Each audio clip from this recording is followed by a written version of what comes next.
قد كفاني علم ربي من سؤالي واختياري فدعائي وابتهالي.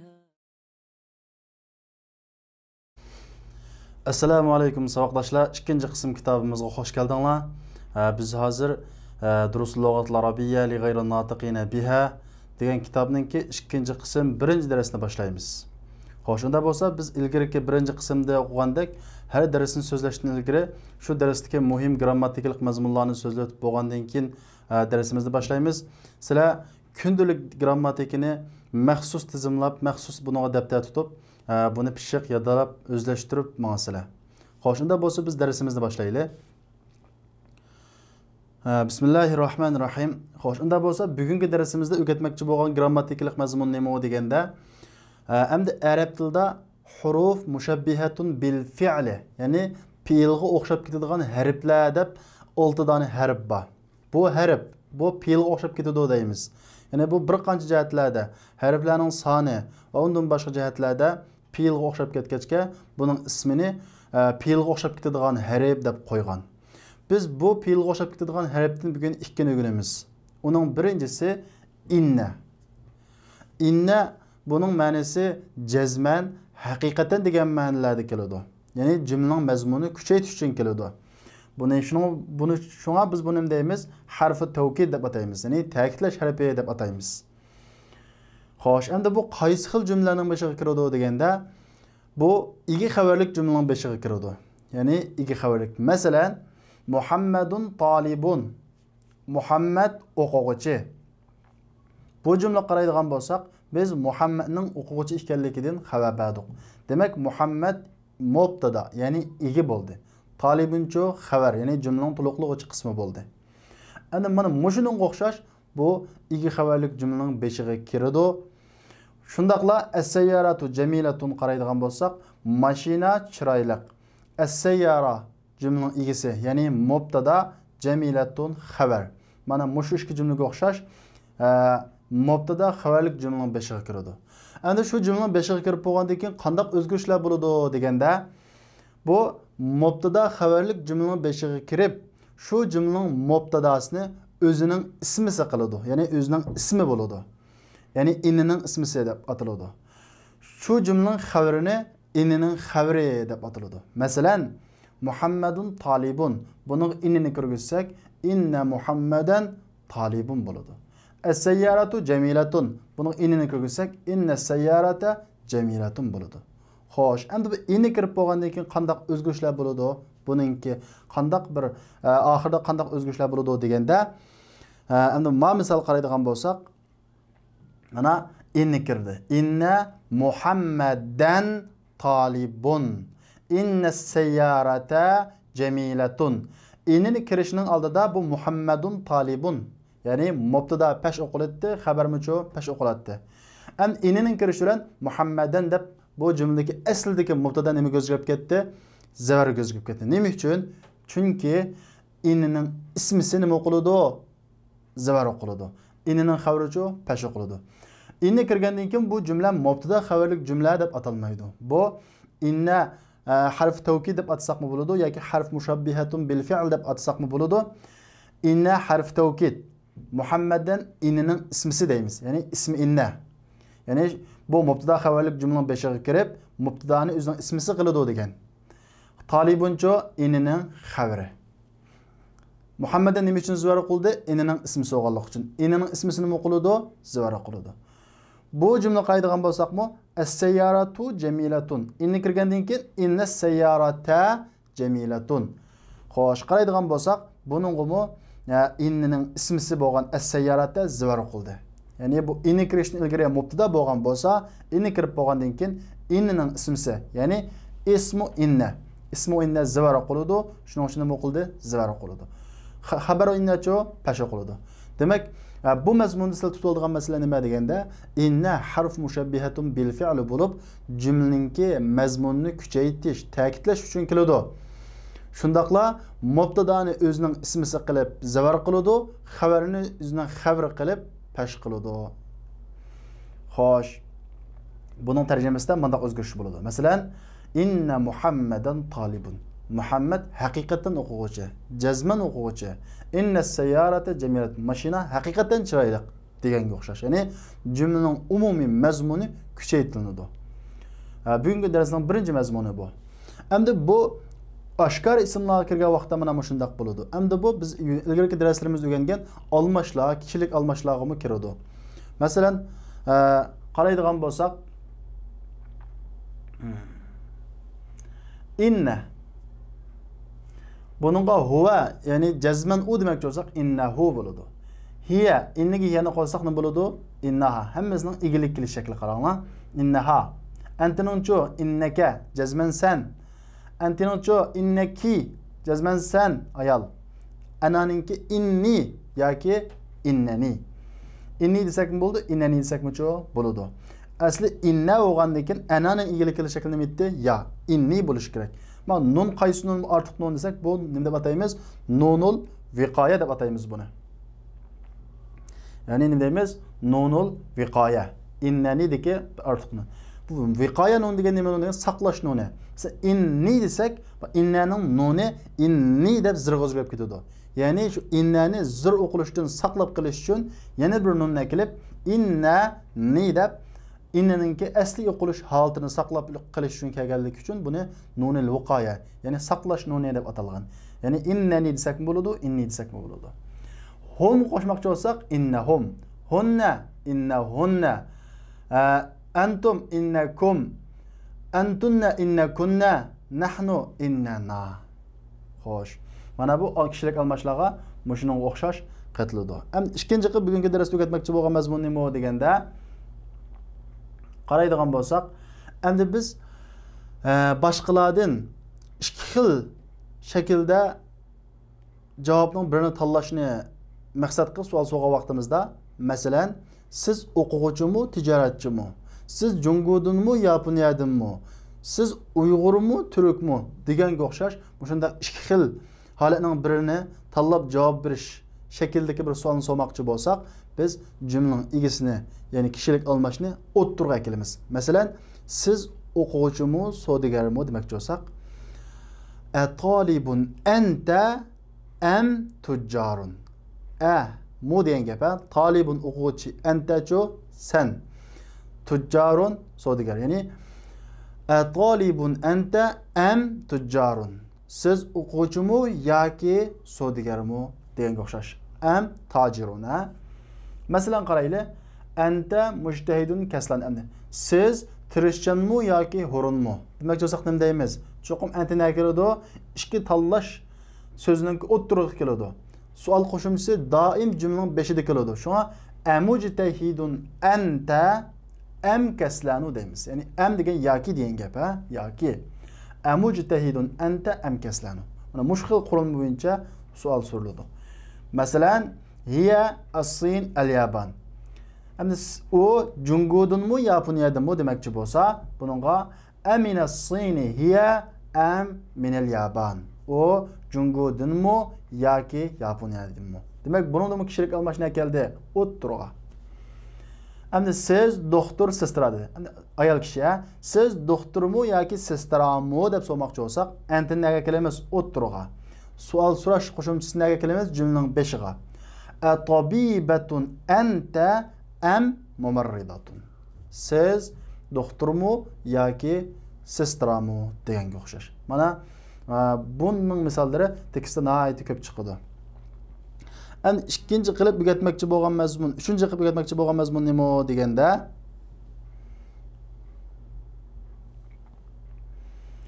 zu.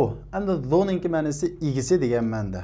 Igisi liq degan ma'noda. Ya'ni axloqliq, axloq igisi, saqolliq deganga o'xshash shu liq ma'nosi aytiladi. Masalan, endi buningmi erligi, ayolligi, birligi, ko'plik bor.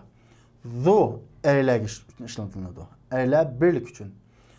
Zavu ko'p erlar uchun ishlatiladi.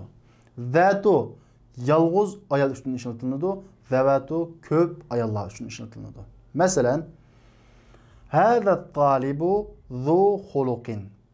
Bu o'quvchi axloqliq. Qarang, at-talib yalğız bir bo'lg'achqa erlik birlik shakldagi zu keldi.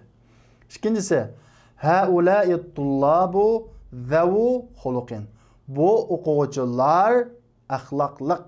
Qaranglar, xuluq degan axloq, zuchuliq. Unda bo'lsa at-tullab ko'p bo'lg'achqa zavu deb ko'plik shaklda keldi. Hadihi at-talibatu zatu xuluqin. Bu qiz o'quvchi axloqliq, ya'ni axloq egisi. Qaranglar, taliba yalğız bo'lg'achqa yalğız ayollik shakli keldi. Zatu. Haula'i talibatu zavatu xuluqin. Bu qiz o'quvchilar axloqliq. Qaraydigan bo'lsak, at-talibat ko'plik bo'lg'achqa zavatu ayollik ko'plik shakli keldi. Endi oxirida bizning bu darsimizdagi mazmun nima deganda, biz harf mushabbihatun bil fi'li, ya'ni fe'lga o'xshab ketadigan harflardan birini o'rgangan. Ya'ni inini o'rgandik. Endi ikkinchisi qaysi deganda la'alla. La'allaning ikki xil ma'nosi bor. Birisi umid qilish. Yana birisi shu ansirash. Odatda bu bizning Uyg'ur tilimizda nihoyatda gavdilik chiqmaydi buning tarjimasi. Faqat shu tarjimadagi intonatsiya orqali chiqadi. Masalan, u yaxshidu desak, uning yaxshiligini qanday qilib umid qilib. Masalan, dadangizning ahvoli qanday? Yaxshidu deymiz. Ya'ni mushadagi yaxshidu degandagi bir umidni la'alla ifodalaydi. Ansirash, masalan, o'qituvchi bugun kelmadi. Balkim kasal bo'lishi, kasal bo'lib qolgandi. Masalan, bunda umid qilmaymiz, balki ansiraymiz. Xo'sh, buni misollarga qaraydigan bo'lsak, masalan, la'allal mudarrisa hadirun. O'qituvchi kelgandi. Hadirning kelguchi, hozir bo'lguchi. Kelgandi, ya'ni umidki o'qituvchi kelguchi deganga o'xshash hamda. O'qituvchi kelgandi deymiz. Bunu inniga o'xshash mubtada xabarlik jumlaning beshiga kirib, jumlaning mubtadasini o'zining ismisi qilib, la'allaning ismisi deb atiladi, shundaqla zavar qiladi. Xabarni o'zining xabar qilib pash qiladi. Inni bilan o'xshash. Ya'ni la'allal mudarrisa hadirun. La'alla harf mushabbihatun bil fi'li, al mudarrisa ismu la'alla, hadirun xabaru la'alla. Ya'ni o'qituvchi kelgandi. Ya'ni umid. La'alla Muhammadan maridun. Muhammad kasal bo'lib qolgan bo'lishi mumkin yoki ansirashni ifodalaydi. Ansirga vaqtimizni ishlatamiz. Ya'ni buningda Muhammad la'allaning ismisi maridun, la'allaning xabari bo'ladi. Shuning uchun la'allaning ismi bo'lganlik nima qildi? Zavar qiladi. Demak, hurufun mushabbihatun bil fi'li tava bo'lgan 6 harfning har qandagininki ismisi zavar o'qiladi, xabari pash o'qiladi. Xo'sh, endi biz darsimizni boshlaylik. Oldin yangi so'zlarni o'qitaylik. Al-kalimatul jadida, yangi so'zlar. Zakiyun, zirak, chechan. Azkiya, ko'plikka, ziraklar. G'abiyun, dot. Aghbiya, dotlar. Xuluqun, axloq. Axloqun, axloqlar. Mi'atun, 100. Alfun, 1000. Sandika 100 1000. Rubiyatun, rupiya, rubiyat, rupiyalar, ya'ni pul birligi. Mutazawwijatun, to'y qilg'iliq. Azabun, tul, boytaq. Azabun, boytaqlar. Yahudiyun, yahudi, yahudun, yahudilar. Mu'jamun, lug'at, ma'ajimu, lug'atlar. Dolar, dollar, dolara, dollarlar. Safhatun, bat, safahat, batlar. Yani kitapning bat. Manchinchi batdiki bat. Najihun, utuq qozonguchi, imtihondan o'tguchi. Najihun, utuq qozonguchilar, imtihondan o'tguchilar. G'olin, qimmat. Kummun, yang, ya'ni ko'nglakning, chapanning yangini kummun deymiz. Xo'sh, unda bo'lsa biz tekstimizni boshlaylik.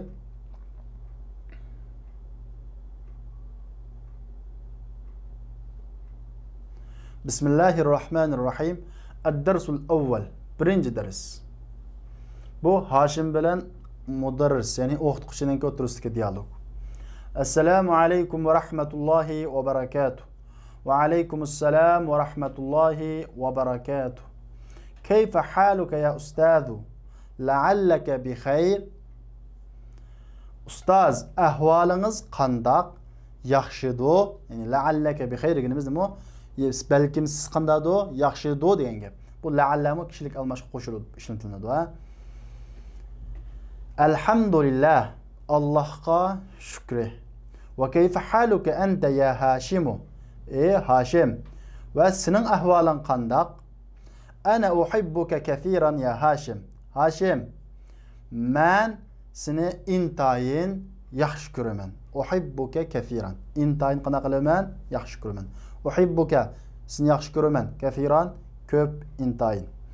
Innaka talibun zakiyun va mujtahidun va du xuluqin. Siz inna qaranglar, ka bo'lsa antining egilik qilish shakli. Inna ka bo'lsa haqiqatan siz chichan zaki va mujtahid, tirishchan va axloqliq o'quvchi. Amin Pakistana anta am min al-Hind. Siz Hindistondanmi yoki Pokistondanmi? Hashim, inni min al-Hind. Men Hindistondan. Ya'ni bu yerdagi innimi kuchaytirilgan. Ya'ni men haqiqatan nereden? Hindistondan. O'qituvchi. Wa zamiluka alladhi kharaja ma'aka al-ana min al-fasl. Ahuwa aydan min al-Hind? Hazır sinfdan siz bilan billa chiqqan saboqdoshingiz ahuwa umu aydan ham Hindistandanmi? Hashim, la, innahu min Pakistan. Yo'q, u Pokistondan. Inna sa'ataka jamilatun ya Hashim.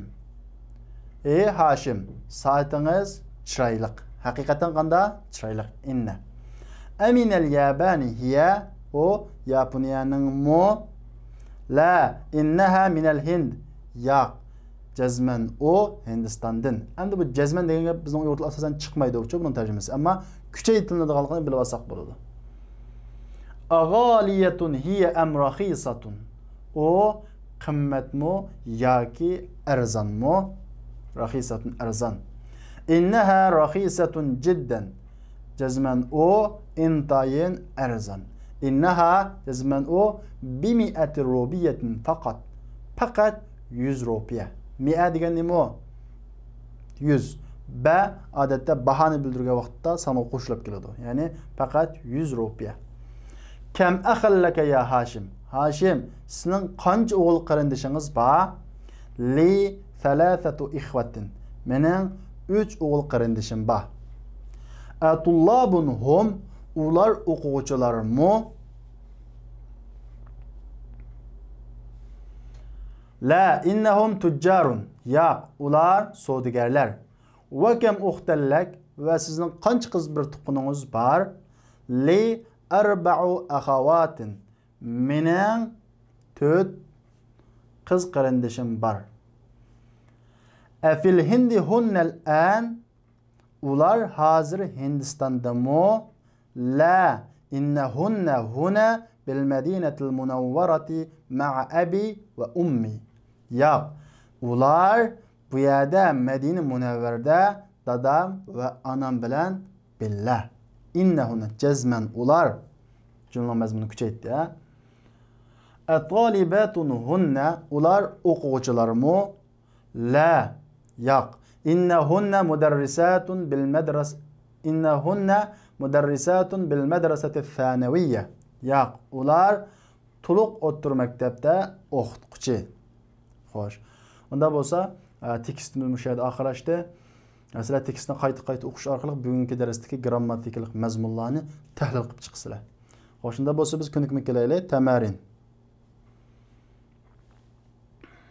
Ko'nikmalar birinchisi ajib anil as'ilatil atiya. Tuandagi savollarga javob bering deydi. Endi sizlar buni tekstga asosan javob bersizlar. Ya'ni grammat buning tekstga mos bo'lsa, shuningga mos holatda javob bersizlar. Masalan, min ayna Hashim? Hashim qayerdan deydi. Uni Hindistondanmi, Pokistondanmi? Tekstga asosan. Ayuhibbuhul mudarris? O'qituvchi uni yaxshi ko'ramdi. Min ayna sa'atuhu? Uning soati qayerdan, ya'ni qayaninki? Bikam hiya, u qancha pul? Kam akhallahu? Uning qancha o'g'il bir tuqquni bor? Kam uxtallahu, onun qancha qiz bir tuqquni bor? Ayna axawatuhu, onun qiz bir tuqqanlari qayerda? Buni sizlar tekstga asosan javob berasizlar. Arabcha daftaringizga yozib, savolni javobini daftaringizga ishlaysizlar.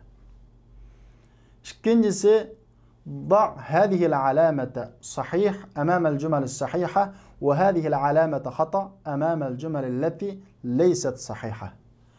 Bu doğru belgesini doğru cümlenin aldığı koyun ve bu hata belgeni doğru emas cümlenin aldığı koyun deydi.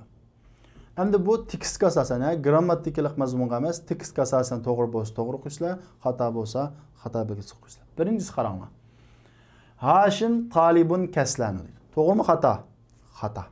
Buni bir şey belgi qo'ysanglar bo'ladi. Chunki o'qituvchi uni nima dedi? Innaka talibun, zakiyun va mujtahidun va zu xuluqin deb maqtadi. Hashimun talibun mujtahidun deydi. Doğru mu xato? Doğru. İkincisi, saatuhu rahisatun deydi. Saati erzan deydi. Doğru mu xato? Agar to'g'ri bo'lsa, to'g'ri belgisini qo'yisizlar, xato bo'lsa, xato belgisini qo'yisizlar.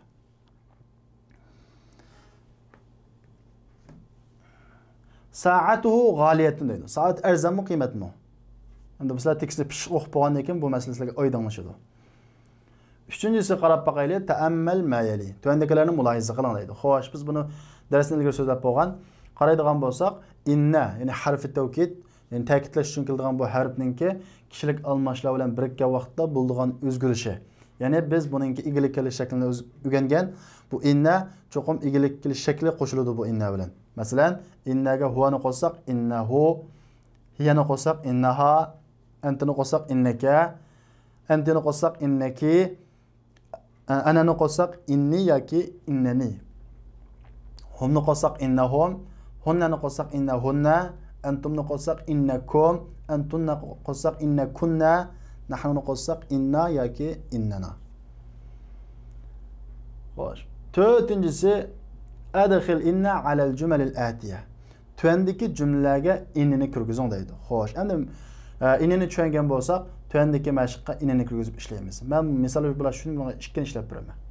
Birincisi, huwa tajirun deydi. U savdogar. Endi u haqiqatan savdogar deb jumla mazmunini kuchaytmoqchi bo'lsak nima deymiz?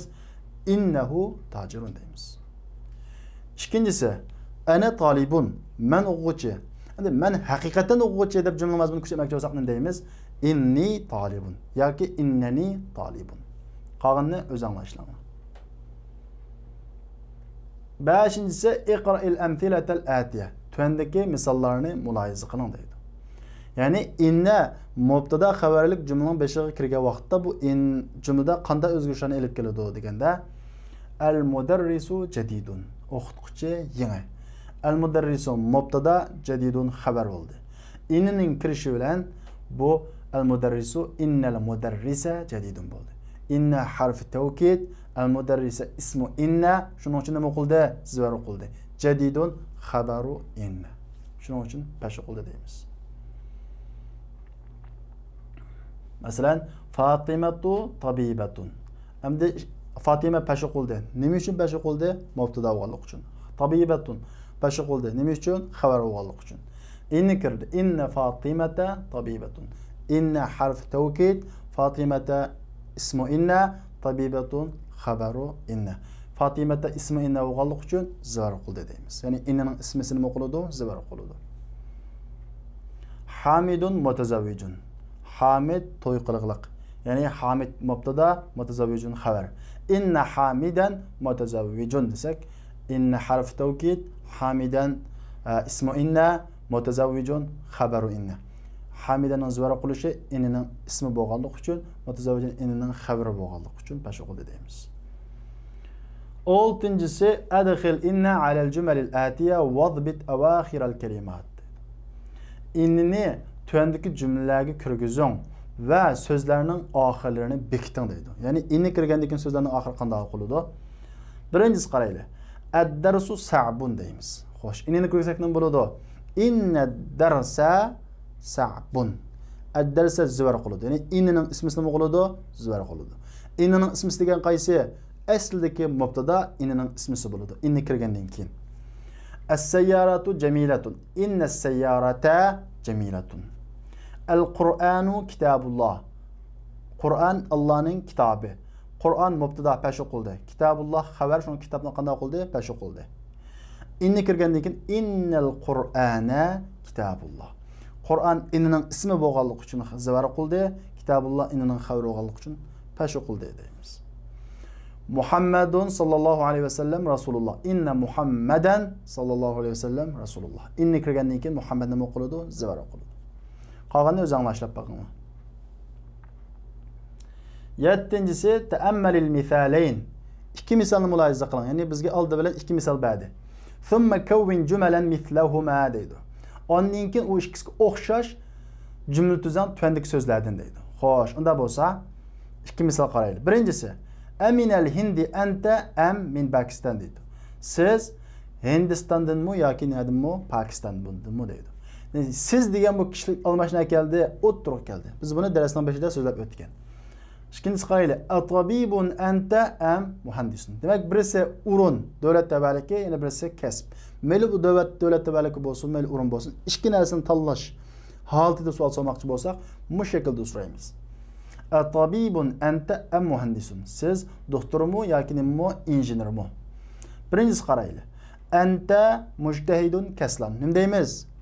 Amujtahidun anta am kaslan. Anta ikkisining o'tirib keladi. İkincisi hiye as-Sin al-Yaban deydi. O Cungudunmu yoki Yaponiyadimi deb savol sorsak bo'ladi. Ya'ni amin as-Sin hiye am min al-Yaban. Anta tabibatun mumarridatun. Siz doktormu yoki sestrami? Nima deymiz? A-tabibatun anti am mumarridatun.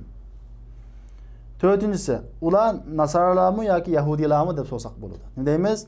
Anasarahum am yahud deymiz.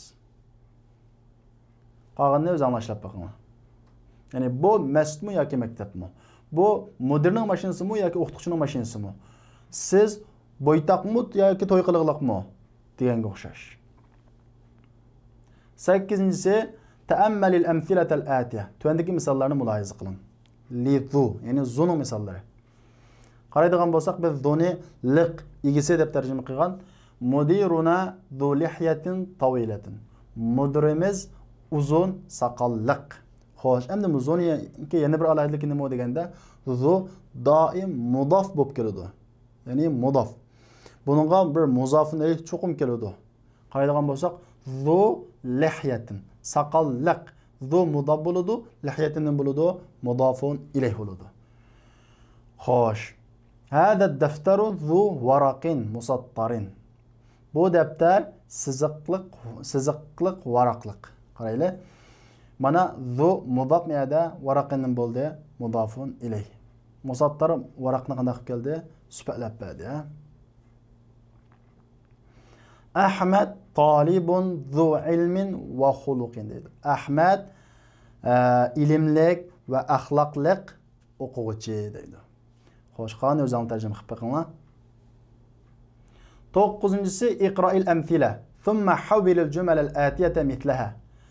Misallarni o'qing, ondan keyin tuandagi jumlani uningga o'xshash o'zgarting deydi. Demak, old bilan bizga misolni berdi. Ya'ni bu zuni misolni berdi. Hada talibu zu xuluqin. Bu o'quvchi axloqliq.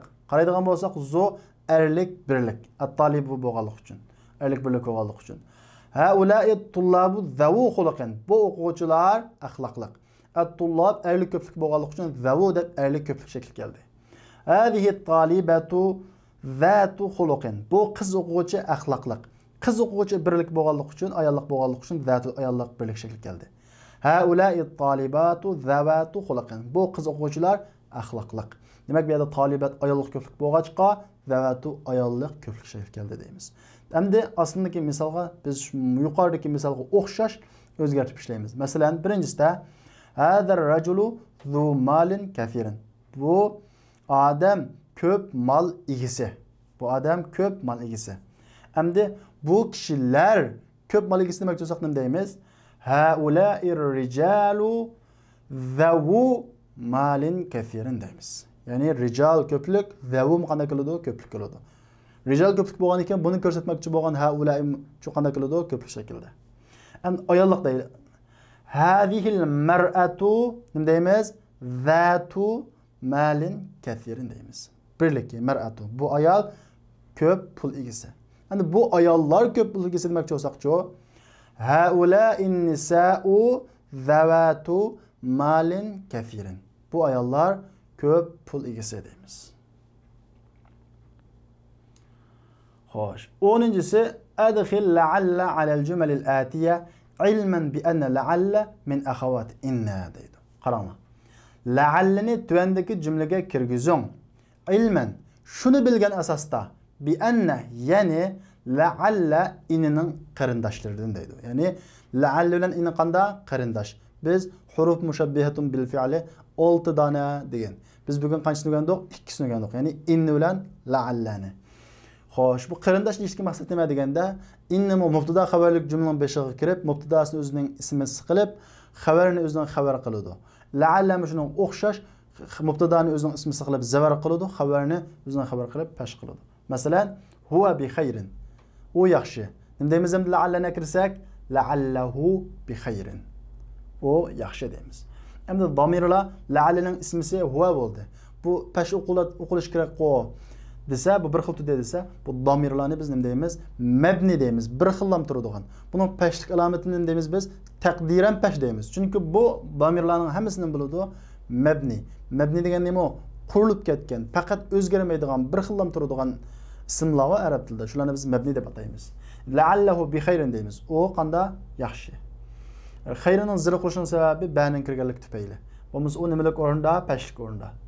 Hum bi khayr, la'allahum بخير هي بخير لعلها بخير هن بخير انديمز لعلهن بخير أنت بخير لعلك بخير أنتم بخير لعلكم بخير بلكم سلاقان دا يخشي دو أمت أنت بخير لعلك بخير أنتن بخير لعلكن بخير أنا ناجح deydi. لعلي ناجح. Belki ben imtihanı qanday bo'lishim mumkin, o'tgan bo'lishim mumkin. Umid. Nahnu najihun. La'allana najihun. Belki biz imtihandan qanday bo'lishimiz mumkin, o'tgan bo'lishimiz mumkin.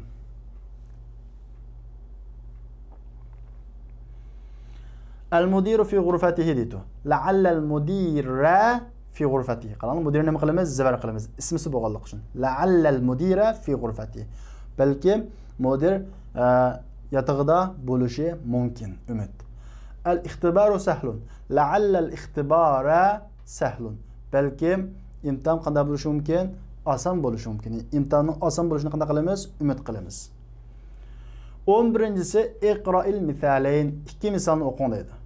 Thumma akmilil jumalil atiya biwad'i ghalin aw ghaliyatin fil amakinil khaliya deydi. Ondan keyin ghalinni yoki g'aliyatunni boş o'rinlarga qo'yish bilan tuvandagi jumlalarni to'liqlang deydi. Biz g'alinni nima deb o'qidik? Qimmat deb o'qidik. Buning ayolliqi nima bo'ladi? G'aliyatun bo'ladi. Biz ayollik qilmoqchi bo'lsak, shu ismning oxiriga nima qo'ydik? Ta'ni qo'ydik. Unda bo'lsa, g'alinning oxiriga ta qo'ysak, g'alatun bo'lmay nima uchun g'aliyatun bo'lib qoldi desa, g'alun aslisi g'aliyun. Bu yerda bir nima bor? Yaba. Qaranglar. Asluhu g'aliyun deydi. Aslisi nima? G'aliyun. Ya bu yerdan tushib ketgan. Nima uchun tushib ketgan? Ya ilgirisi zir bo'lib qolsa, bu tilga ig'ri kelib qoladi deb tashlab o'tadigan qoida bor. Ya'ni yana qanday qilyaptik? Tashlab o'tdik. Shuning uchun bu yoki g'alun deb o'qilmay, shu tash tushib ketgan peti g'alin deb qanday qilingan? Zir holatda o'qilib qolgan. G'alin deb. Endi buni ayollik qilmoqchi bo'lgan vaqtimizda bu asli holatiga qaytib, undan keyin ayollik bo'ladi. Ya'ni g'aliyatun bo'ladi. Xo'sh. G'alin aylik ko'plik ayliki, g'aliyatun ayolligi. Hadal qalamu. Bu qalam qanda? G'alin. Endi qaranglar. Qalamu bu xabar degan pash o'qiladi-ku. Nima uchun g'alin deb o'qildi desa, bu g'aliyun. Aslisi nima? G'aliyun. Shu yerda bir yaba. Bu yaqinda qilgan, tushib ketgan. Pash holat oshuning ustida qolgan deymiz. Ya'ni g'aliyun. Hazihi as-sa'atu g'aliyatun. Bu soat qimmat.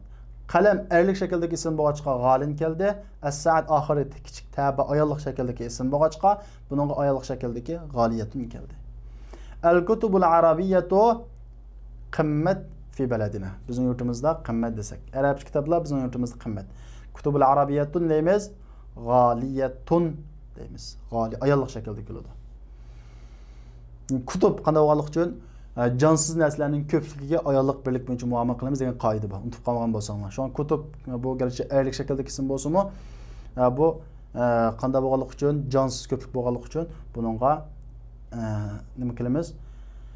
G'aliyatni deb ayol shaklda kelamiz. Hadal kitabu rahisun. Bu kitob arzon. Va zaka nima deymiz? Va zaka g'alin. Avu qimmat deymiz. Hadal mu'jamu bi 100 riyal. Bu lug'at 100 riyal. Huwa nima deymiz? G'alin. Mu'jam ayol shaklda bo'lg'achqa. Hadihil haqibatu bu somka qimmat. Haqiba ayollik bo'lg'achqa, hadihil haqibatu g'aliyatun deymiz. 12-incisi iqra'il misalayn, ikki misolni o'qing, andikin tuyandagi jumlani o'qing. Ba'da zalika uktubha ma'a kitabatil a'dad al-waridati fiha bil huruf deydi. Ashundan keyin uningda kelgan sonlarni harf bilan yozish bilan birga yozing deydi. Endi biz bugun 100 ming deganni o'rgandik. 100 ming. 100 o'quvchi demakchi bo'lsak, mi'atu talibin deymiz. Ya'ni sanoqchi bo'lgan narsa birlik shaklda keladi. Shundaqla zir o'qiladi. Mingdimi shundaq? Alfu talibin. Alfu talibatin, mi'atu talibatin. Mushunaqni bilib olsanglar bo'ladi. Xo'sh, mi'atu rajulin. Mi'atu imratin. Demak, mi'atu o'xshash keladi. Rajul olsun, ayol olsun, er olsun, mi'atu shaklda keladi. Keyin sanamoqchi bo'lgan narsa birlik zir holatda o'qiladi. Mi'atu rajulin, mi'atu imraatin. Alfu rajulin, alfu imraatin. Alfu mushunaq o'xshash. Er ayollik uchun o'xshash. Hada tilfazu bi 1000 riyal deydi. Nima deymiz? Hada tilfazu bi 1000 riyalin. Bi 1000. Bay kirgandek zir o'qiladi, ha? Indi 1000 dolarin. Fi hadal kitab 100 safhatin. Sanamoqchi bo'lgan sondan keyin kelgan sanamoqchi bo'lgan narsa zir o'qiladi, ha? Bikam hadihil haqiba bu so'mga qancha pul? Hiya deymiz. O'zanglashib baqing. Oxirgi bir qo'lni o'zanglashib baqing. 13-si kawwin jumalan musta'mil al-kalimat al-atiyah. Tuvandagi so'zlardan foydalanib jumla tuzing deydi. Xo'sh, sizlarga bilgan topshiriqning birisi har bir so'zga birdan jumla tuzinglar. Zakiyun, mi'atun, mutazawwajun, azabun, xuluqun, dolarun, g'alin. Hammasi bugungi darsda chiqqan so'zlar. Har biriga birdan jumla tuzing sizlarga topshiriq. Xo'sh, savoqdosh unda bo'lsa, bugungi darsimiz shu yerda oxirlashdi. Kelar soatlik darsimizda ko'rishaylik. Assalomu alaykum.